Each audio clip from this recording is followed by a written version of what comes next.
Let's pretend it's the end of this whole ugly story. We vanquished the foe and we triumphed in glory.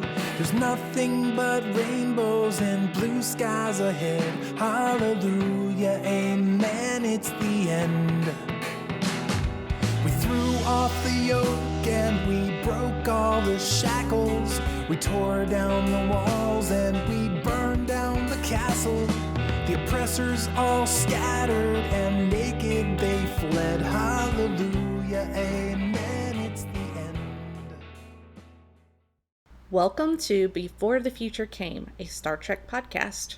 We're looking at the utopian ideals of Star Trek as we voyage from one work to the next, following a breadcrumb trail of motifs. Last episode, we discussed Subspace Rhapsody, which explored the musical genre.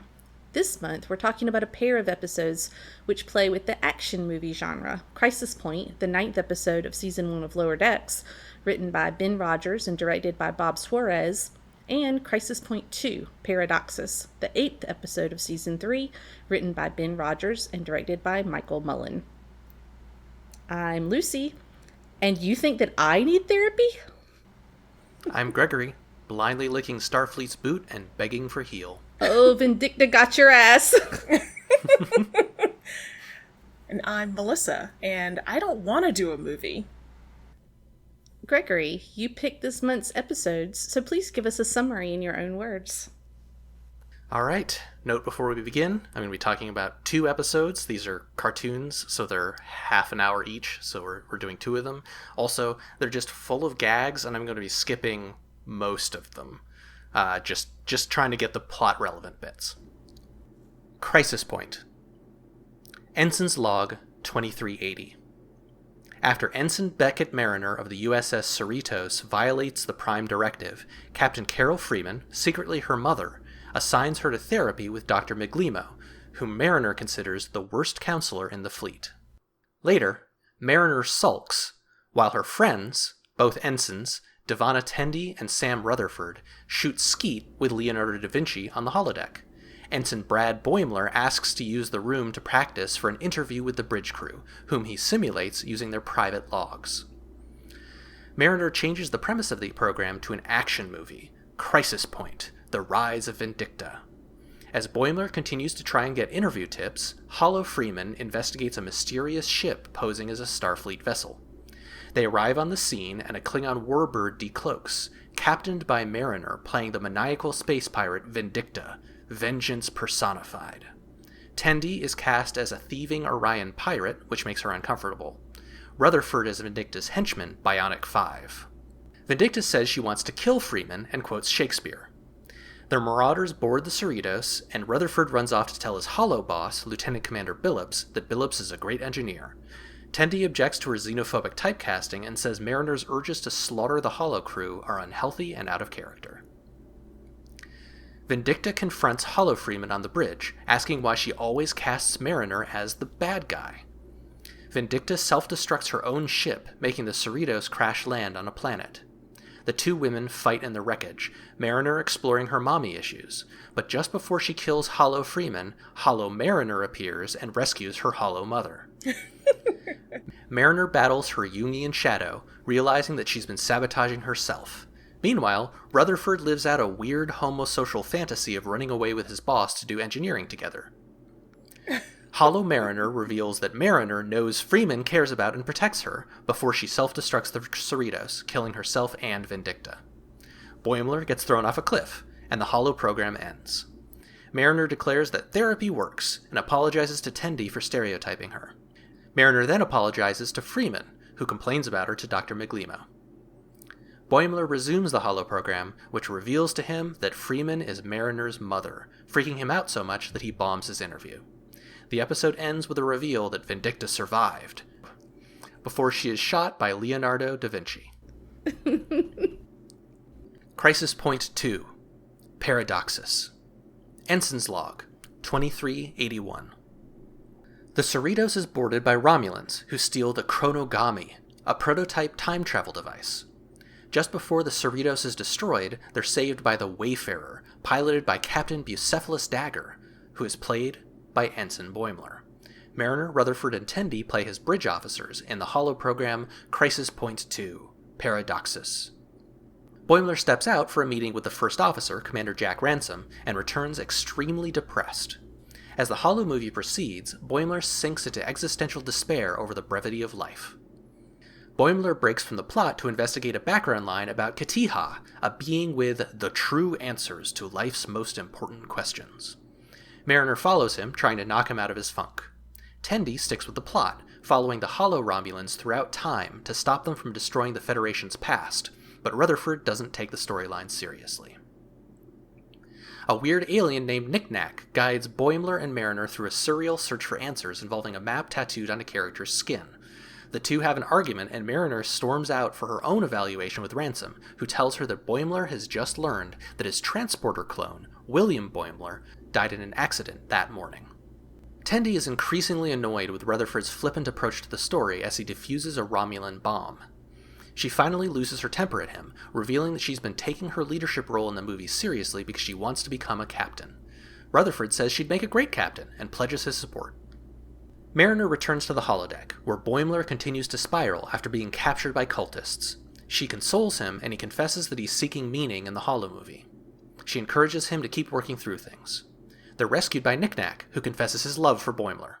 Tendi travels through time to before the holo-Romulans stole the chronogami, replacing with their own bomb and preventing the original disaster.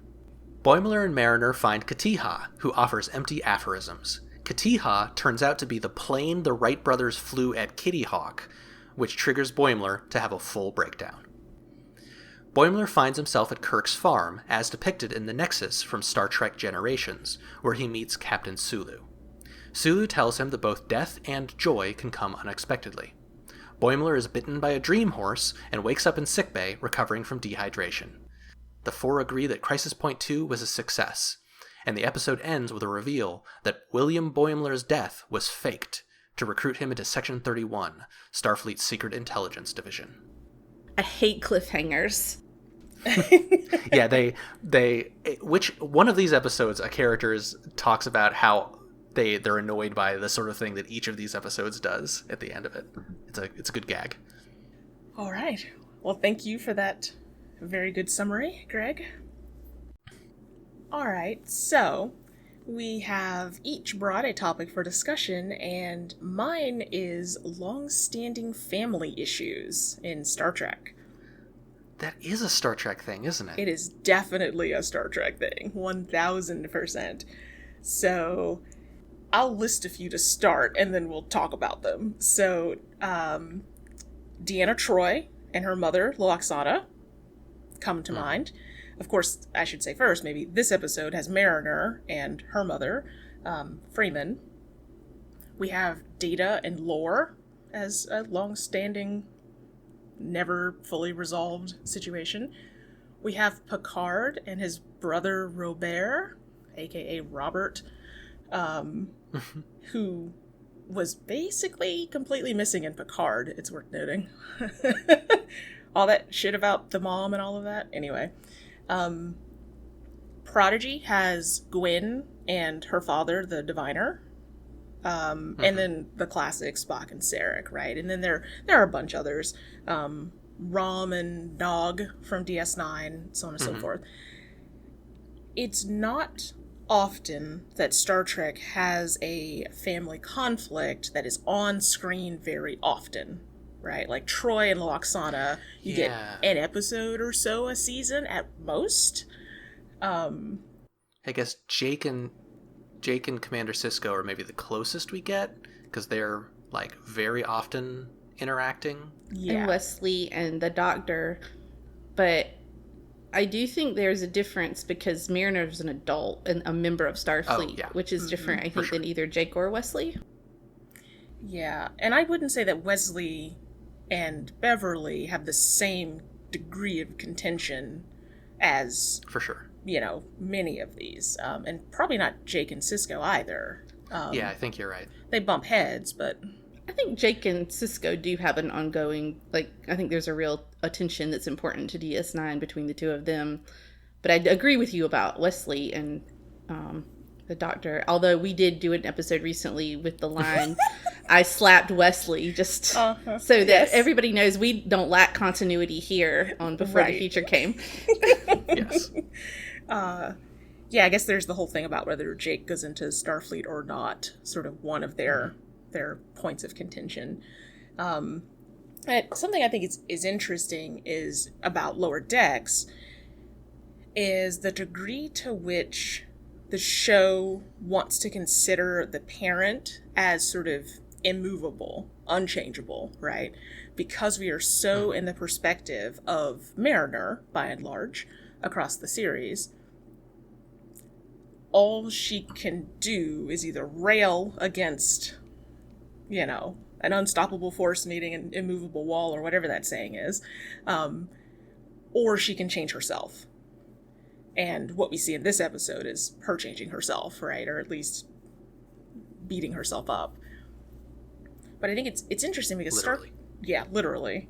Star Trek overall, when it looks at conflict, it looks at it kind of from a diplomatic standpoint, right? It has these like very particular kinds of conflict that can be explained in very particular diplomatic terms, like we can't get these people to speak the same language, either literally or metaphorically. You know, folks just won't come to the table to even discuss it, or there's a contested land and a two-state solution isn't going to work, right? Like these, you know, these very sort of contained and discrete issues where when we look at like Troi and Lwaxana, like it's much messier, right? Not only is it like, okay, so Troi could set some damn boundaries, right?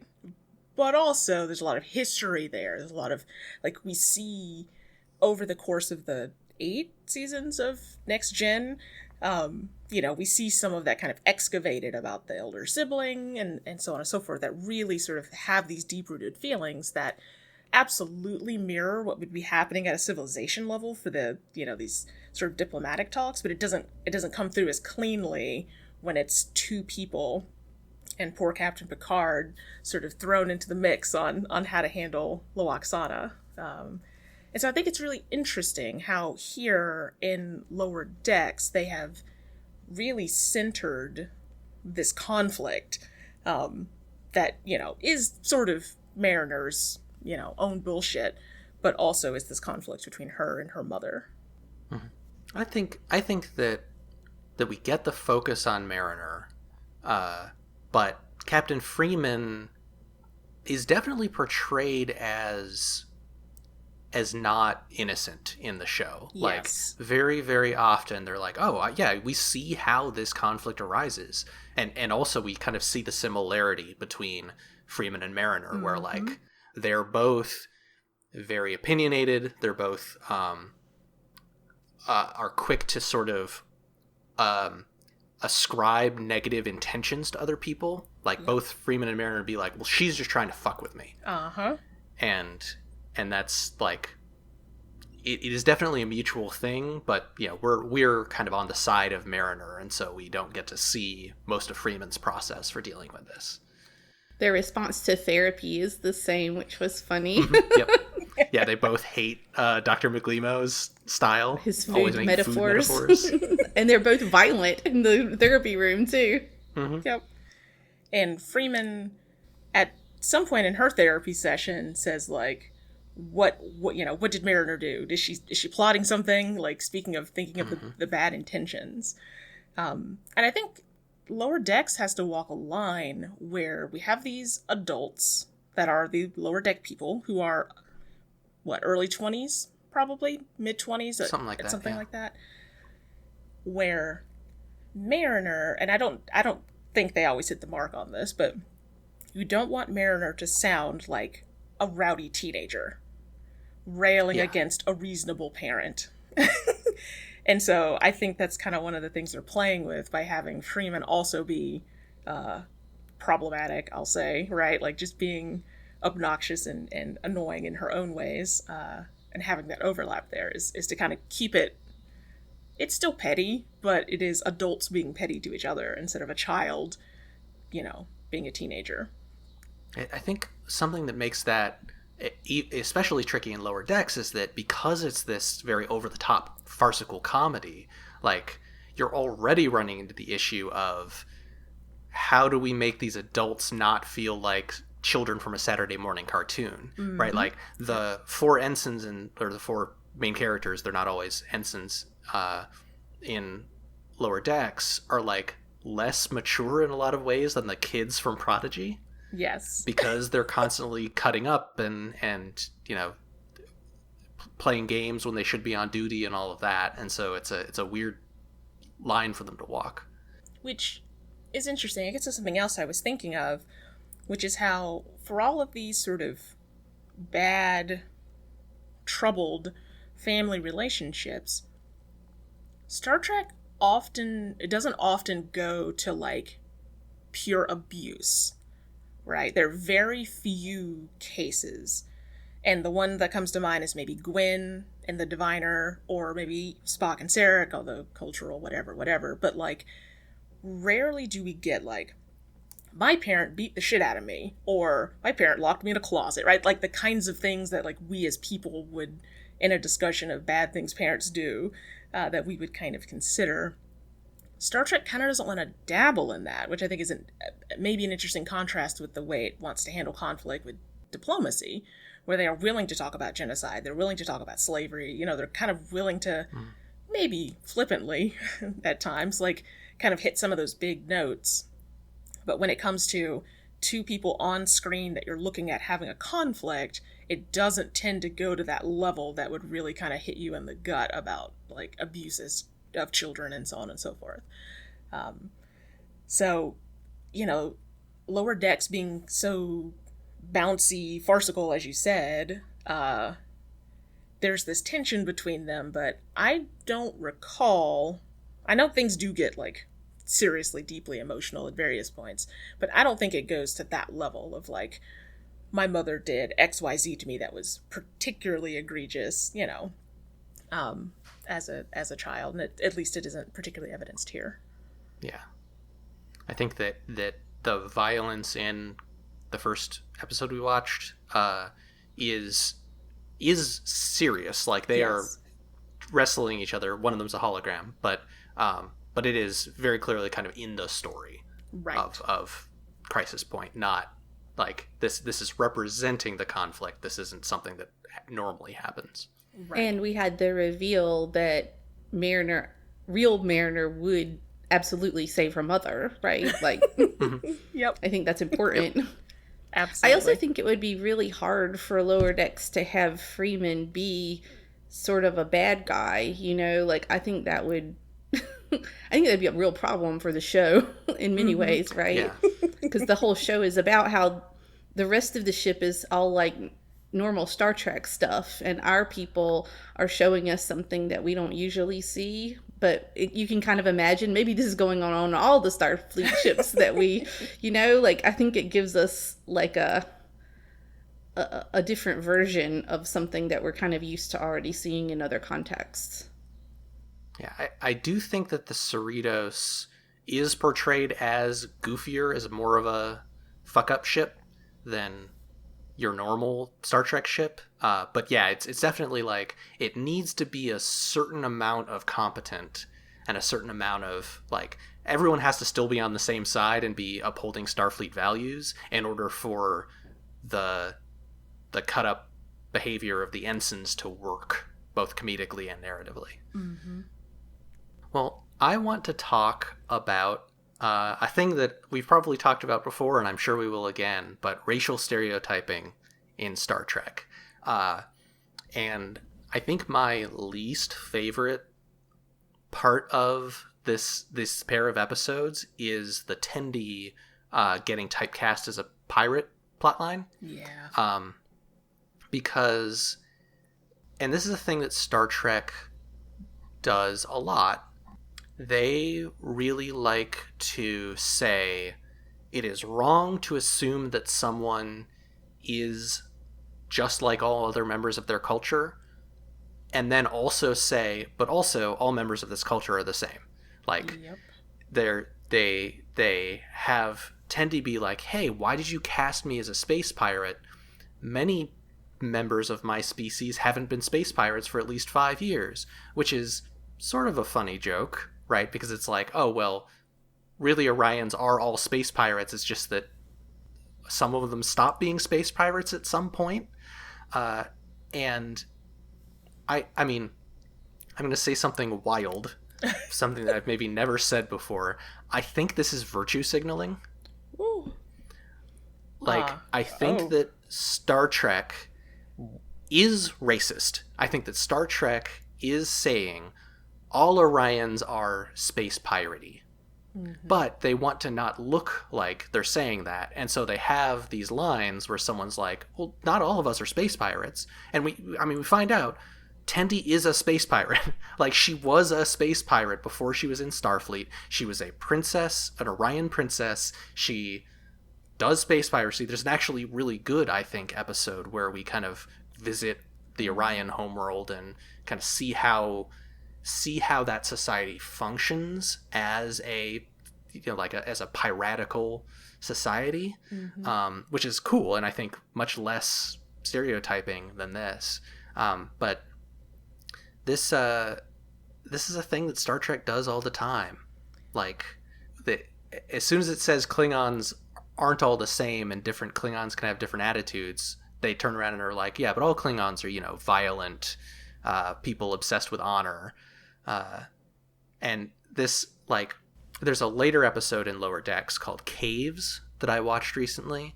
And in Caves, a racist conspiracy theorist says that the problems that they're encountering are due to shape-shifting Vendorians, and how all Vendorians are evil and they have this enormous conspiracy that to cause all this trouble, right? Like, very clearly evoking real-world anti-Semitic conspiracy theories and things about, reptilians imitating people. And it makes no sense that it would be the Vendorians in this episode, and so it's played as a joke. And then at the end of the episode, it turns out that it was shape-shifting Vendorians. Mm-hmm. And it's like, what are you doing, Lower Decks? Either I don't think that joke works. I don't think you can say, oh, don't be racist, but haha, sometimes it's okay to be racist. That reminds me so much of South Park, that kind of humor where you're like, haha, but also this is real. And it's, I don't think Lower Decks engages in much of that sort of humor. I think it's just that, Star Trek has this problem where it has trouble imagining alien species as multifaceted. And so it reproduces a lot of our own human society, racialization onto these alien species. I guess the most generous reading I could offer would be that Star Trek is little L liberal, right? That it it thinks it's funny because it's so obviously not true. And so, haha, we're just going to lean in on this very funny joke. And I think that's a real hallmark of liberalism, right? To be able to sit in that sort of position. Yep. I was going to mention, I think this came up in our discussion of the Star Trek Discovery openers as well, particularly with the Klingons and there being, not all Klingons are like this, but they're also, deeply inherently violent and revenge focused and so on and so forth. And it's like, okay, what are you doing? This feels, like you said, like virtue signaling of we're not like the other Star Treks, and yet here we are doing the thing. And that wasn't funny, right? They weren't playing that for laughs. Mm-hmm. So, yeah, it is an icky thing about Star Trek, and I think it's always been there. And if you look at other representations of Orions on all of the shows, there's another episode of Lower Decks where you get an Orion who is raised on Earth, but desperately wants to portray himself as a space pirate, even though he doesn't have those skills. And then you got, I think, a great character, but also kind of a xenophobic character. What's her name? The Orion pirate queen from Discovery season 3. But she's a super cool character and is an evil pirate who just wants to pillage and kill. And yeah, I mean, Tendi, I think, is a great character because Tendi is someone who has Orion identity and wants to do something else. And that's really cool, but I don't think the episode treats her very well. I'm just going to start because I think it's related to all of the things that we have been discussing, because I want to talk about stories and making meaning through narrative, which is, I think, sort of an overarching element of both of these episodes. Mariner is working through things in therapy, and these are true things that she's working through, and she's using, though, that sort of fiction to work through ways to understand the world and herself, right? And that's what people do. That's how we work.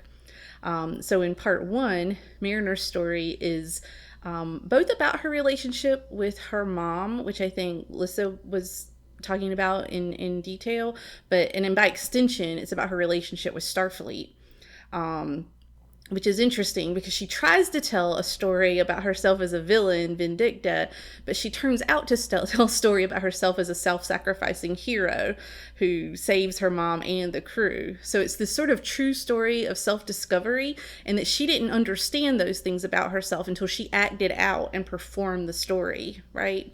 Mm-hmm. And then Brad's story in part two also works out differently than he expects. He crafts a story to enact, but then he veers off on a side story halfway through, literally searching for meaning after his own contemplation around mortality. Although he hadn't even written this part, he thinks his exploration might yield meaning, having participated in the Vindicta story, I think, in part one. And it doesn't. But he does have a dream or a vision in which he discovers meaning about appreciating life via Captain Sulu and a horse. And that's a neat spin, too, because it suggests the ways in which our brains are always narrativizing, whether we intend to do that or not. It's part of the ways in which we make meaning. So I really like these episodes because they're explicitly about narrative ways of knowing and making meaning in a world where they have tricorders and do science, and that way of knowledge is really important. It's telling stories that creates knowledge here.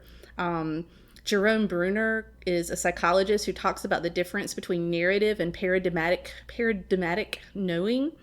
And though we might expect Star Trek as science fiction to be more paradigmatic, it's actually, I think, more narrative knowing suggested in these episodes.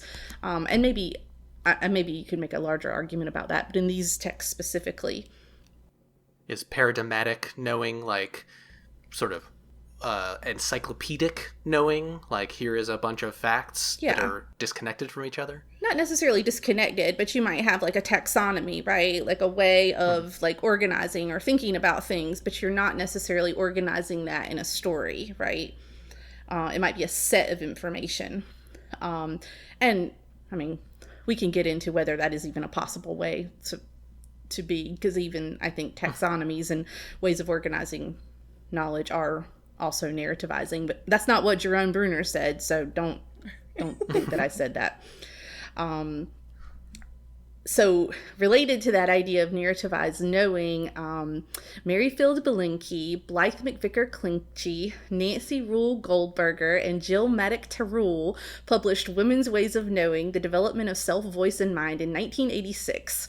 And that study really acknowledges the differences in the ways that women constructed knowledge. It was a groundbreaking study. Nobody had ever done it before. I mean, honestly, like, there's still so much research that's only been conducted on masculine brains and bodies and experiences, right? And so they had sort of a groundbreaking work in 1986.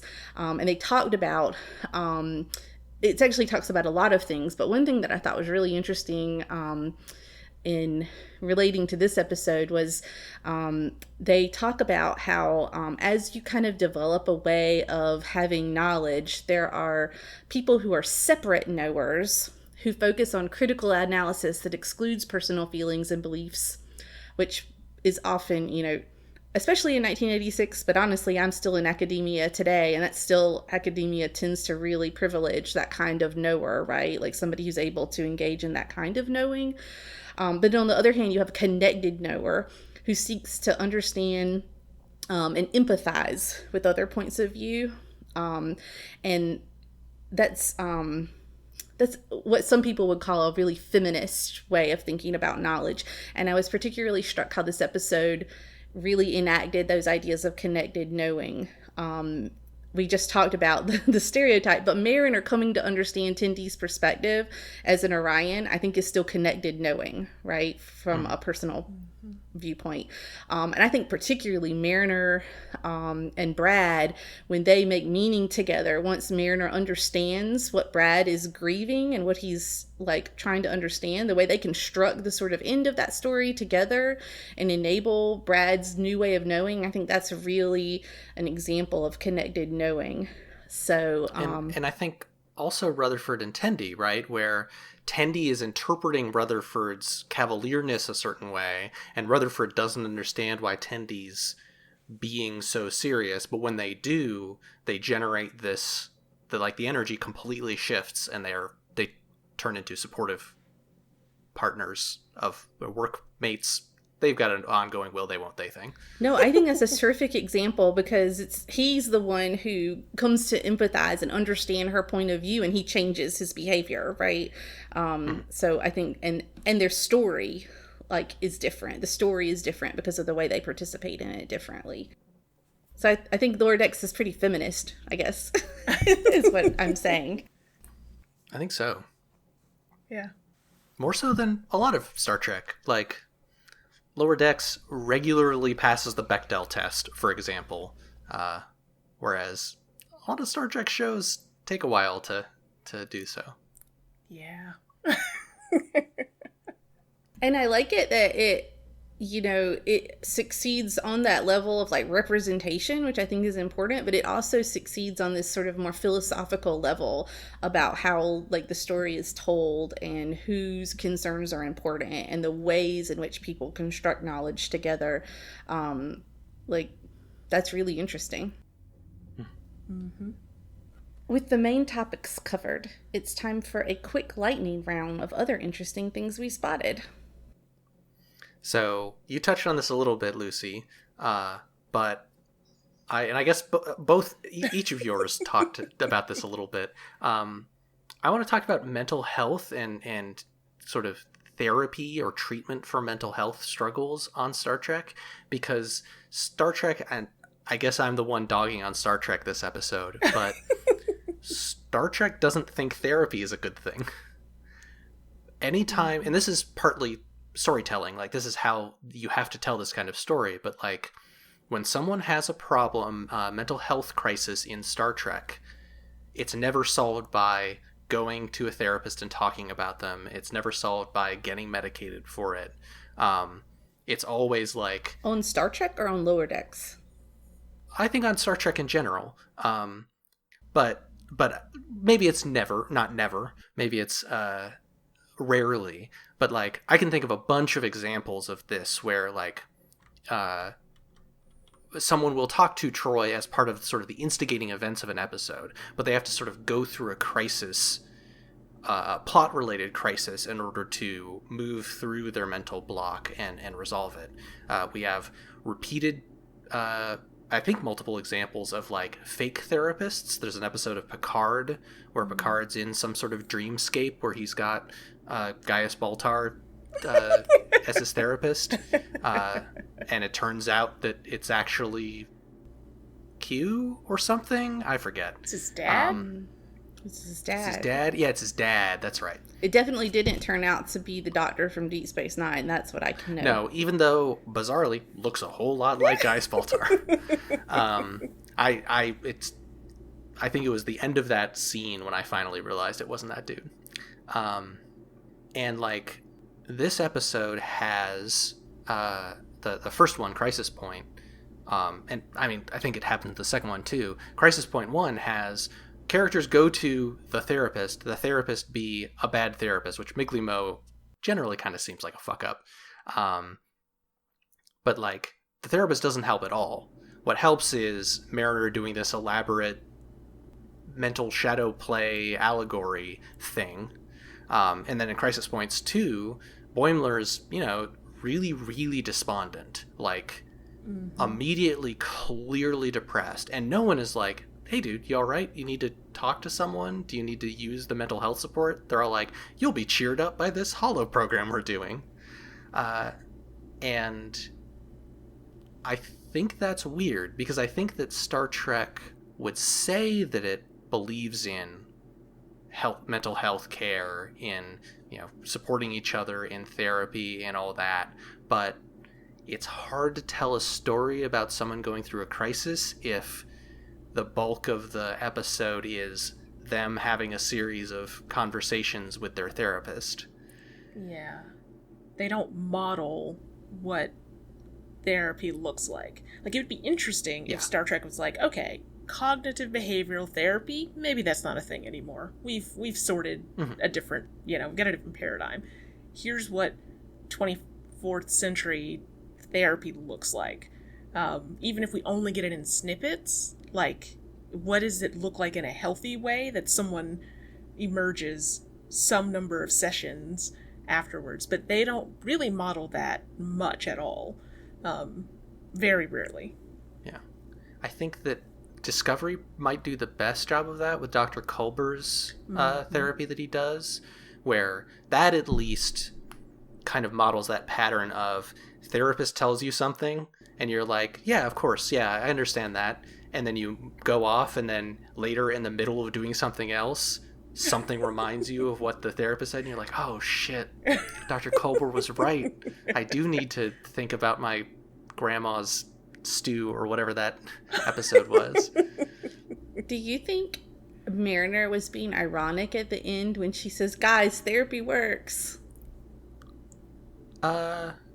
Or is that Mariner being ironic, or is that the show being ironic, or I'm just trying, I don't know. I want to locate the joke. Yeah, it's hard to tell in humor, right? Because there is irony there, because it's a funny line. I don't think Mariner nor the show thinks that beating up your holographic mom and then yourself is therapy. I think that it was... The joke is, I think, that Mariner went to therapy and then subsequent to that resolved her psychological problem. And the joke is those two things aren't actually connected. I think. And I think it's doing a little bit of mocking of Star Trek itself. So, both these episodes are just chock full of references to other Star Trek things, which I really suspect someone is going to talk about in about 15 minutes. But one of the things that can happen in, like, a mirror universe episode, right, is like, or some sort of timey-wimey episode, is you get characters facing each other or facing evil versions of themselves, right? Like, you get this sort of thing happening.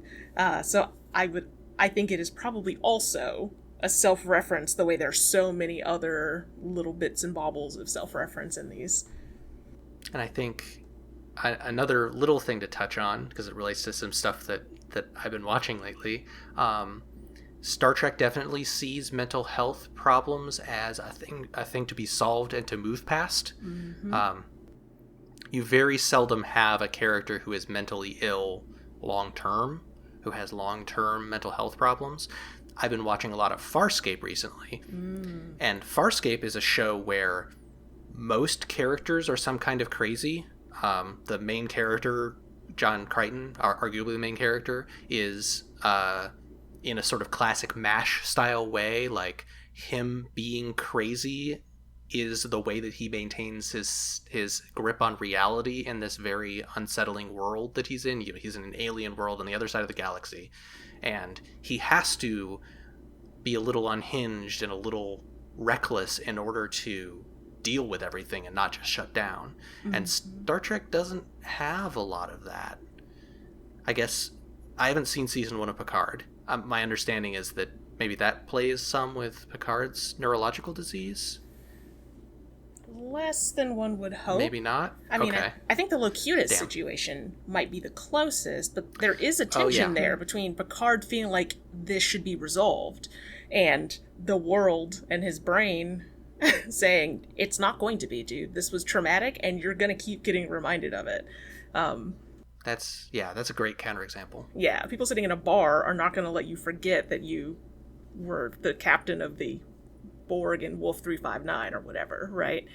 And it doesn't, very few people push against Picard thinking it should be solved. There are very few people that say, like, dude, this is not how mental health works, because it's kind of in the fabric of Star Trek that you kind of button it up at the end of an episode. I don't think Star Trek is terrible at grappling at trauma. And trauma and mental health are obviously intertwined. But then there are also elements of mental health that are not, like, necessarily about trauma. And I think maybe, like, Mariner's stuff it's not really trauma, right? Like, it's something else. Yeah. And that's the stuff maybe that Star Trek has a harder time figuring out how to situate. Mm-hmm. Yeah, I think lots of Star Trek characters have PTSD-like situations, but it's rarely resolved or dealt with in ways that are actually effective for real people with dealing with trauma. It's usually like, oh, you're right, I should understand that the Cardassians are not all evil. Mm-hmm. Even though also the Cardassians are all evil again, right? in Star Trek. Yeah. Therapy works. Therapy's good. Yeah. Folks should do therapy. It's far better than going on some elaborate quest and ending up almost dead or virtually dead. Two things can be true. I mean, going on a dangerous quest to deal with your mental health problems should only be done under the guidance of a therapist. In a holodeck too, because she wasn't going to die. That's true. It wasn't actually danger. Don't remove the safety limits of the holodeck. Stick with VR headsets for these sorts of things. Yeah. Well, to continue talking about Mariner, I guess, some more, I wanted to talk about Nepo babies. Can you define Nepo baby for us? Sure, I guess. It's somebody maybe who's successful or has a shot that other people wouldn't have in their field because of their family connections. Does that sound right? Yeah, Nepo for nepotism. Yeah. So Mariner's mom is the captain of the ship, and we find Brad Boimler finds out at the end of this episode that Freeman is Mariner's mom, and that has somehow been a secret hitherto now. And I guess it comes out later. I think everybody finds out eventually. Yeah, I think by the end of the first season. Mm-hmm.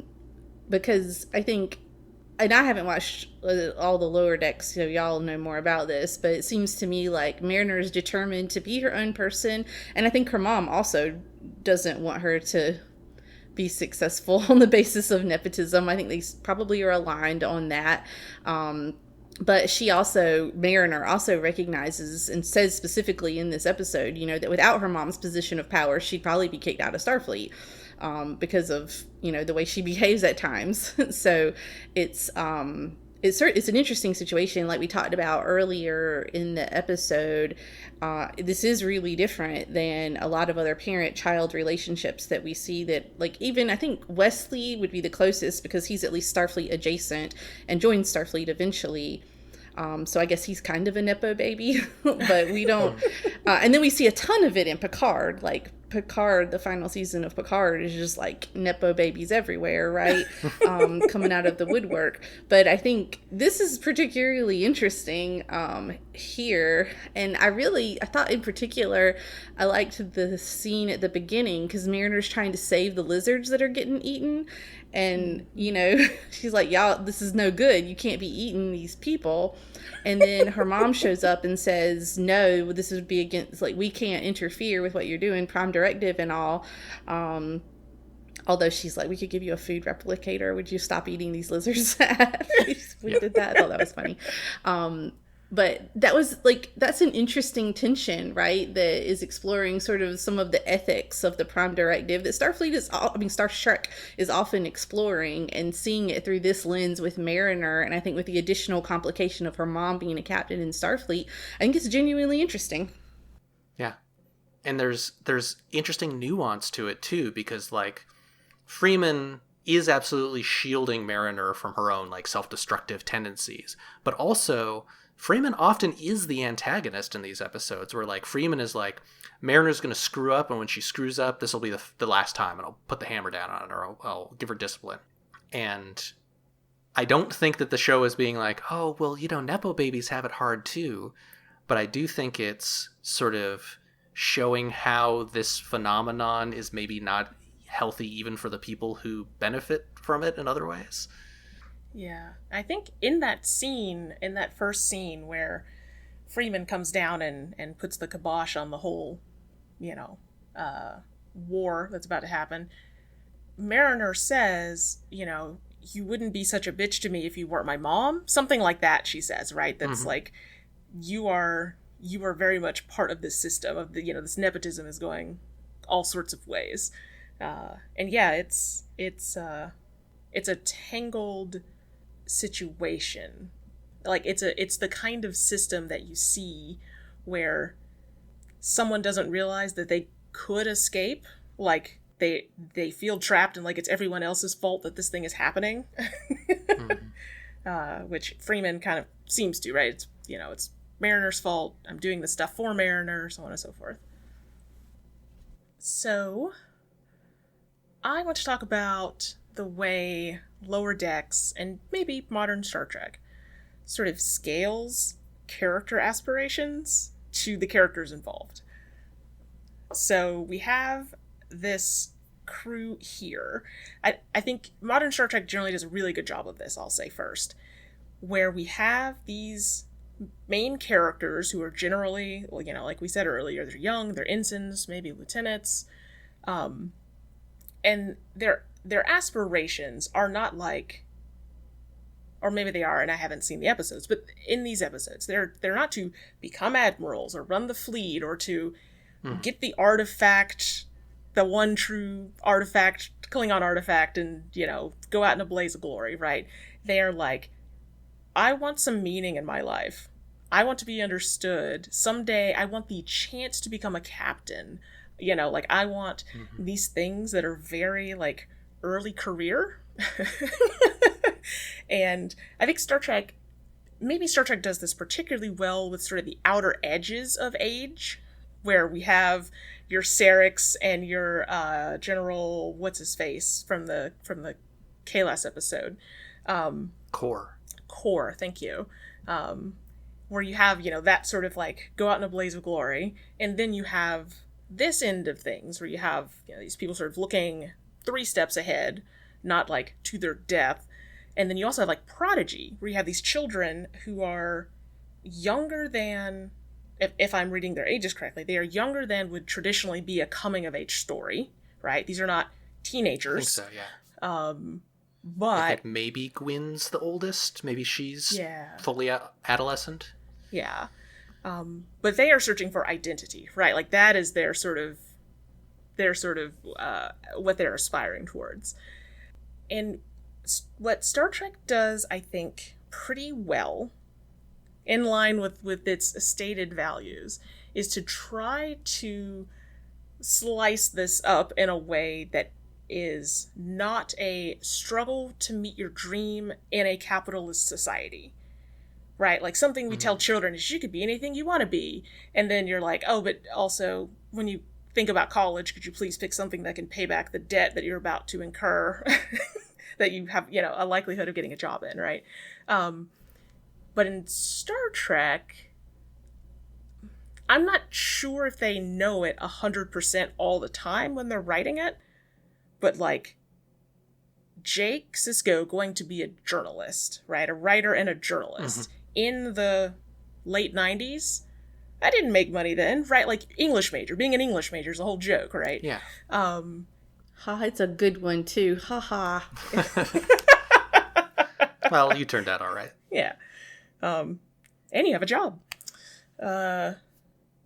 It's not, it is successfully providing a, what does it look like to dream big relative to where you are, and it not just be in comparison to what you could do in capitalism. So I don't know. I like it. I think it's generally successful. I think that there are it gets more complicated when we look at like the Ferengi, right? Where you've got what's his name? Rom? Is Rom the adult? Nog is the child. Yep. Where, Nog sort of has to navigate more cultural elements that someone like Jake Sisko doesn't particularly have to, right? Like humans, like any sort of D&D setting, humans are the most versatile, right? They can do all the things, but Nog has to sort of like decide where he's going to stand culturally, and I think Prodigy has these elements too. But anyway, Lower Decks sort of taking the slice, it being one of the first shows where we are really centered on these non, below commander rank people. If you had a show full of Harry Kims and Tom Paris's, which would be probably the most boring Star Trek ever. Even they would aspire for big things, because that is how Star Trek was written for those characters, right? So, anyway, I like Lower Decks. I like it for that, and I like Prodigy for that. Discovery is really playing in a different space, but... although there's an interesting parallel there with Ensign Tilly. Like, yes. Ensign Tilly and Tendi both have a very similar, like, I'm not sure that I have what it takes to be captain, but I do want to be captain someday things going on. Yeah. And both kind of coming at it from sort of non-traditional angles, too, right? Like, because Tendi's medical, right? She works medical or science, I forget. She does work with the doctor, but I'm not sure what track she's on. Yeah. And Tilly, well, they don't have the colored uniforms, but she's engineering, I think, right? Or at least we see her in engineering a bit. It's been a while since I've watched a lot of the early Discovery. But yes, so yeah, both of them sort of have that. And it even though there are characters like Riker who are faced with the imminent decision of, am I going to become a captain? Right? People are like, why have you been sitting your ass on this ship for 8 years? That's not what your Tillys and your Tendys are facing, right? They're like, what doors do I open in order to decide what I want to do a decade from now? And that's a very interesting, different path. They're also not particularly aggressive and driving for power, right? You could get the cutthroat competitive, sort of the way, I think, when Wesley Crusher went to the academy, they sort of revealed the dark underbelly. The Alpha Squad thing. Yeah. It's not bad. There's a really cool episode of Lower Decks where I think Boimler is being assigned to different teams. I think Uhura gets this in Strange New Worlds too, and like Boimler is sort of expecting to be hazed when he goes into different areas. I think security especially he gets assigned to and is like, what is the security thing? And they're very welcoming and warm and supportive of him, both trying security and then deciding it's not for him. And that's cool. Sort of like, everyone wants you to achieve your potential, but not in a way of like, we're disappointed that you didn't achieve your potential. It's a really nice thing about Star Trek. Yeah. In addition to the deep stuff, we're all big Star Trek fans, so let's head to 10 Forward to talk about the stuff we geeked out about. I'll start with the Star Trek movie genre stuff that were sort of gags throughout the 2 episodes. I'll list a few things that I just really enjoyed it. I mean, I thought it was a lot of fun. I thought, in some ways, I thought episode 1 would have been like a good Star Trek movie and episode 2 would have been a bad Star Trek movie. But yes. I don't like, but I liked the credits at the beginning and everyone sort of standing in front of them and talking over them. That was funny. I like the signatures at the end. I think that was kind of a silly thing that Star Trek used to do. I like the movie plot elements, like the ship crashing and a main character death in the funeral, the romance that you got to jam in there, the kind of clever plot trickery with that time thing, that she ends up having the sisters have at the end, and even the time travel stuff too. I thought all of that stuff. My absolute favorite of the things was the inspirational quote dispensing mountain at the end with the Kitty Hawk reveal. Like, that was very funny. So I thought it was just very pleasurable. I'm sure y'all had some other things that you thought were funny that were those kind of genre jokes too. I really liked Vindicta. Mariner as Vindicta says, "Hell is empty and all of the devils are here. Our revels now are ended," which is both a weird Shakespeare pastiche, and I mean it's aping, I think, Khan in Wrath of Khan, who does the "From Heart's Hell I Stab at Thee," which is that Moby Dick? I think so. I think one of the guys on the bridge is like, is she quoting The Tempest? Yeah. Yeah. Yep. I also liked these graphics are mind-blowing as they're watching like late 80s level CGI diagrams of how the chronogami works. That was pretty funny. That was funny. Clearly, that's the Genesis device. That's Wrath of Khan again, right? Yeah. Yep. Yeah. My two favorite bits were the excessive lens flares, which is... Oh, yeah. To be fair, Discovery has a lot of these, but clearly that's a 2009 reference. And then the extremely long ship reveal, where the Cerritos is ready to leave dry dock. That's like a 2-minute scene of them slowly panning around, just like the first Star Trek movie. Doing a very, very long, slow, everyone's standing in awe, which I was just like, yeah, that's good shit. You can punish us now. Yeah, so I want to talk about punishment, and that's in quotes, air quotes. This, especially the first episode, is particularly sort of riddled with the idea of punishment and rehabilitation as punishment and so on. And I think even now in our vengeance? In vengeance, yes. Even now we still kind of joke as a society about therapy being a punishment for things. And that can range from like enforced anger management therapy to just like quips, just things people say, like, if my child is acting up, I'll have to put them in therapy, and it's part of a punishment regimen, which is ostensibly what's happening here, right? Captain is like, instead of putting you in the brig for the umpteenth time, I'm sending you to therapy. I mean, in Freeman's defense, she's like, clearly there's something wrong. Right. She's like, yeah. You were smarter than this. You know better. Something's going on. Right. I'm going to send you to therapy. But yeah, it's definitely like, go to your room. Yes, it is handed out as if it is punishment. And Star Trek loves the idea of rehabilitation instead of prison or instead of punishment, right? Like the sort of utopian ideal of, we aren't like the Klingons with their awful penal colonies. We help people feel better. And, and they have some occasional nightmare episodes about kind of re-education being distinct from rehabilitation. But it loves this idea, and it loves to make the flip side of that coin vengeance. Like, when characters go bad, they pretty often seek vengeance. We have Mariner here as Vindicta, mirror universe, right? 100%. Like, what is the thing those people are doing? Stabbing each other in the back about something.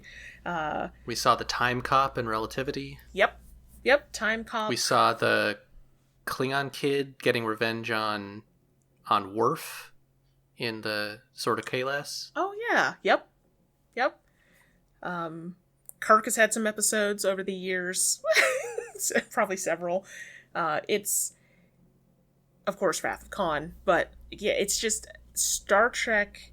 And what Star Trek is doing with the idea of rehabilitation, much like its mental health treatment, is pretty facile, right? It's really superficial, right? It's like, we're gonna put them in a place for a while, talk to them, and then they're gonna come out better, and we won't have put them in prison.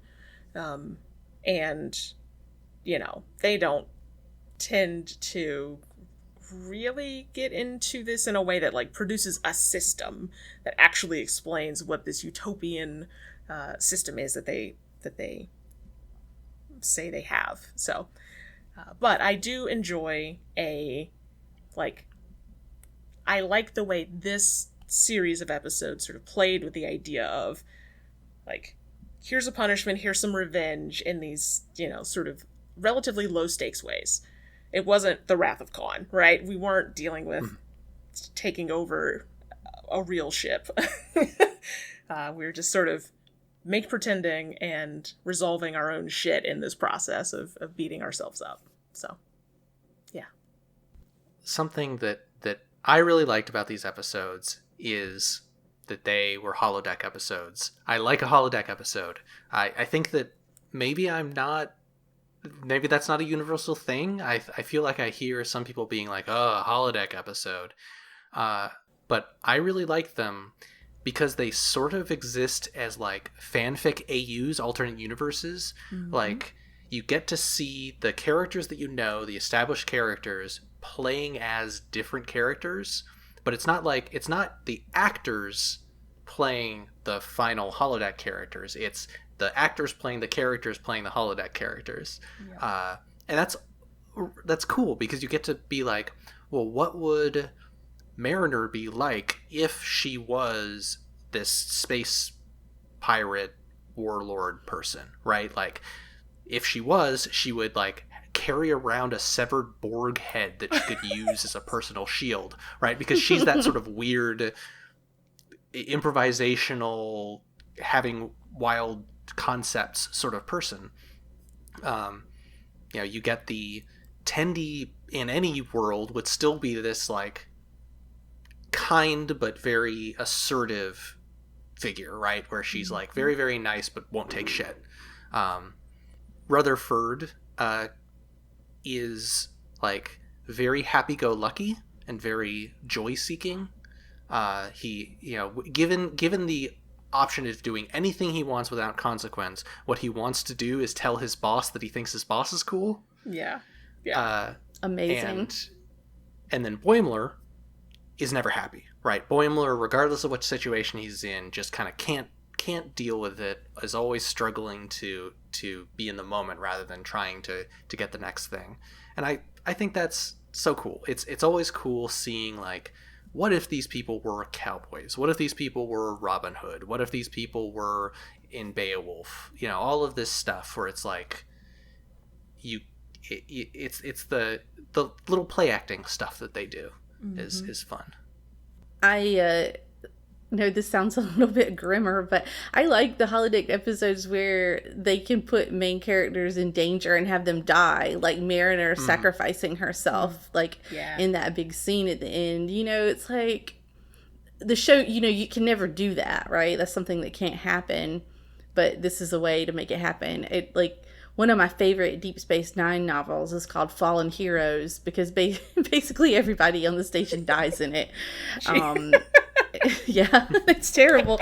But, I don't know. I think there's something really interesting about seeing, people in really pressed situations, and it kind of gives you the opportunity to see that in a way that, the show can't actually endanger people in those ways.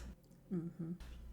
And I'm glad it doesn't endanger people in those ways. Oh, I'm glad that I'm not it's not pro Game it. of Thrones. Yeah, I hadn't really thought about how striking something like a Game of Thrones is in comparison to Star Trek, where they will just knock a character off and you loved them briefly. Yeah, I guess Tasha Yar is maybe the only counterexample, right? Mm-hmm. Where she just kind of dies. Yeah.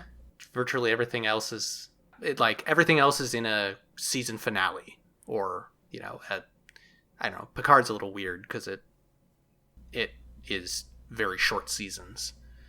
But yeah. I did also appreciate that they didn't go 90s Star Trek in its holodeck episodes had a real tendency to go for the classics, literature, as it were, right? Mm-hmm. You get Janeway romping around in I don't remember whose books they were, right? Like, yeah, it's I don't know that it's any Sensibility. specific, but Yeah. Jane Austen style stuff. Yeah. And then Picard, of course, with his film noir detective guy, that, all that sort of stuff. Mm-hmm. I appreciated that these holodeck episodes were something created by them, right? Like they put in the effort to create this and then corrupt it. And they made their own playground. And, I don't hate those old episodes, but they are pretty cheesy the second time you're like, oh, Janeway's going back in there again? Oh, God. Here's Mm-hmm. So, different charm. Fun episodes. Yeah, I loved it. Thank you for picking them. Sure. Yeah, Lower Decks is it's wild that it's as good as it is. I know I've been a hater this episode, but like Lower Decks has no right being as good Star Trek as it is, given that it's it's a writer from Rick and Morty, I think. Oh, is the showrunner? Yeah, and it's great. Like everybody is firing on all cylinders and both loves and takes a critical look at Star Trek and their jokes. I like it. And Tawny Newsome is just fucking awesome. She's just for sure. fucking awesome. That's the actor who plays Mariner for the audience. She's the best. I love her. So, I'm nervous about this one. I'm very sorry in advance. At the end of each episode, we pick the next thing we're watching based on a connection from this episode. So, oh no, you hesitated on the word watching.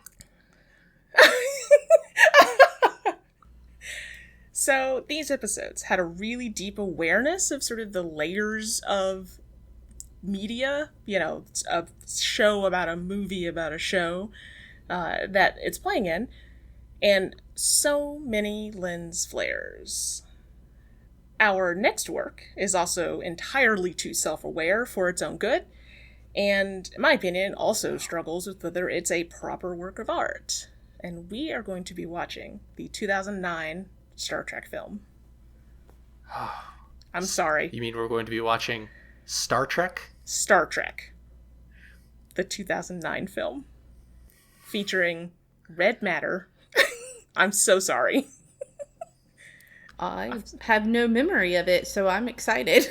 Oh, okay. I didn't like this movie. I'm excited to look at it with a critical eye. Yes. They make a reference in these episodes to, is this going to fork an alternate universe in which we have actors, what, does younger it make versions? an alternate cinematic timeline that runs concurrent to our own, but with, like, different people playing younger versions of us? Oh. Scientifically, that would be a bit of a reach. This is the alternate timeline one. Yes. The Kelvin timeline, yeah. Okay, yeah, I do remember this movie now. With the murderer from Heroes as Spock? Skylar? No. What's his face? Siler. That guy. Yeah. So yes, that's exciting. I hope. I think so, because I remember so precious little from it. So next time we'll be discussing J.J. Abrams' Star Trek 2009 on Before the Future Came. You can find links and show notes at beforethefuture.space. Please rate us 5 stars on Apple Podcasts or wherever you found the show. You can submit questions on co-hosts at cohost.org/beforethefuturecame, send us comments on our website, or write us at onscreen@beforethefuture.space.